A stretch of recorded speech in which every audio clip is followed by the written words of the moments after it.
देखिए, सत्र तो एक उम्मीद होता है हर सदस्य की, हरियाणा प्रदेश के हर नौजवान की, कर्मचारी की, हर वर्ग की एक उम्मीद होता है। और उम्मीद है कि जहां मैं भी इस महान सदन में एक ही उम्मीद करके आता हूं और कि भाई जो मुद्दे यहाँ माननीय सदस्यों ने उठाए, किसी भी विधायकगण ने उठाए, उनके ऊपर चर्चा जो हुई है उसका समाधान निकलेगा, 100% रिजल्ट आएगा और रिजल्ट के बाद जो समस्याएं लोगों की, उन समस्याओं से मुक्ति मिलेगी। लेकिन जिस तरीके से विपक्ष चाहता था कि भाई लॉ एंड ऑर्डर के ऊपर चर्चा हो, लॉ एंड ऑर्डर के ऊपर चर्चा से सरकार भागी। दूसरा, मैं आपको बड़ा उदाहरण बता देता हूं, ये मुख्यमंत्री जी से हरियाणा प्रदेश की और हम लोग चाहते थे कि मुख्यमंत्री जी ये बताएं कि आज जो क्राइम है उसको कंट्रोल कैसे करेंगे।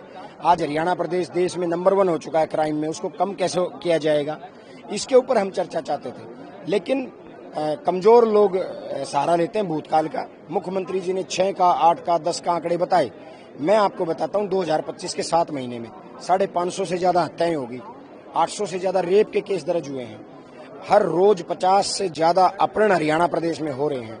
महिलाओं जहां बेटी बचाओ बेटी पढ़ाओ का नारा दिया जाता है, इस सरकार में केवल महिलाओं के मामले में अगर कन्विक्शन रेट की बात करें तो 13.2% है, यानी 90% महिलाओं के मामले पेंडिंग पड़े हैं, कागजों में दबके रह गए हैं। हैरानी बताऊंगा आपको, बच्चों का अपहरण के मामले में जो आंकड़े हैं, 41% केवल बरामदगी बच्चों की हुई है, यानी 59% बच्चे भगवान भरोसे हैं। उनके साथ क्या हुआ, मानव तस्करी हुई या मार दिए गए, वो केवल भगवान के भरोसे हैं। तो इतनी बुरी तरीके से कानून व्यवस्था ठप हो चुकी है, जहां अपराधी बराबर में अपना पैरेलल कानून चला रहे हैं। अपराधी सरेआम बोल रहे हैं कि अगर सरकार अपराधियों को नहीं मार सकती तो हम मारेंगे।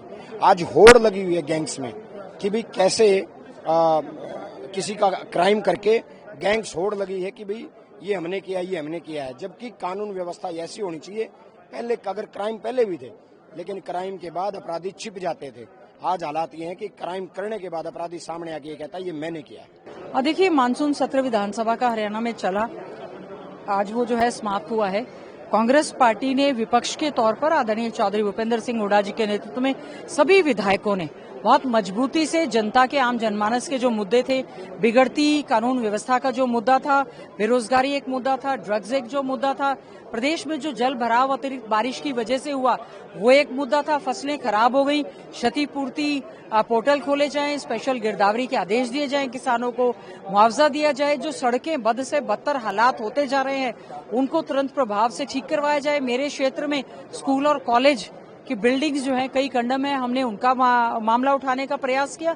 तो हमने ये तमाम मुद्दे उठाने का काम किया और हम उम्मीद कर रहे हैं कि जो आश्वासन सरकार की ओर से विपक्ष के साथियों को दिया गया है, अगला सत्र आने से पहले वाकई में ही उसमें कुछ न कुछ कार्रवाई होते हुए नजर आए। और देखिए, प्रदेश के माननीय मुख्यमंत्री जी हैं, घोषणाएं करना उनका अधिकार है, जो घोषणाएं करें उनको एग्जीक्यूट भी अच्छे ढंग से कार्य करवाएं।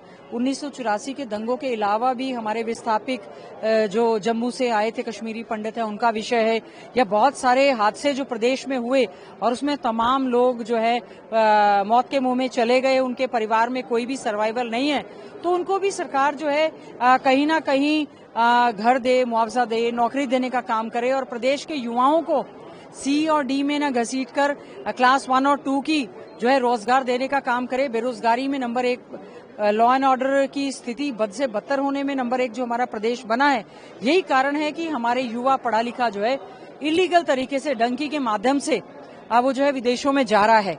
तो यहाँ पर अच्छा वातावरण देते हुए हमारे प्रदेश के व्यापार को यहाँ पर आगे लेकर जाए, आम जनमानस को एक सुरक्षित हरियाणा देने का काम करे, तो उसमें कांग्रेस पार्टी भी पूरी तरह से समर्थन करेगी। लेकिन जो आज हालात हैं प्रदेश में, बहुत ज्यादा बदतर जो हालात हैं, उस पर हमने विपक्ष ने के तौर पर कांग्रेस ने बहुत मजबूती से आवाज उठाने का काम किया है।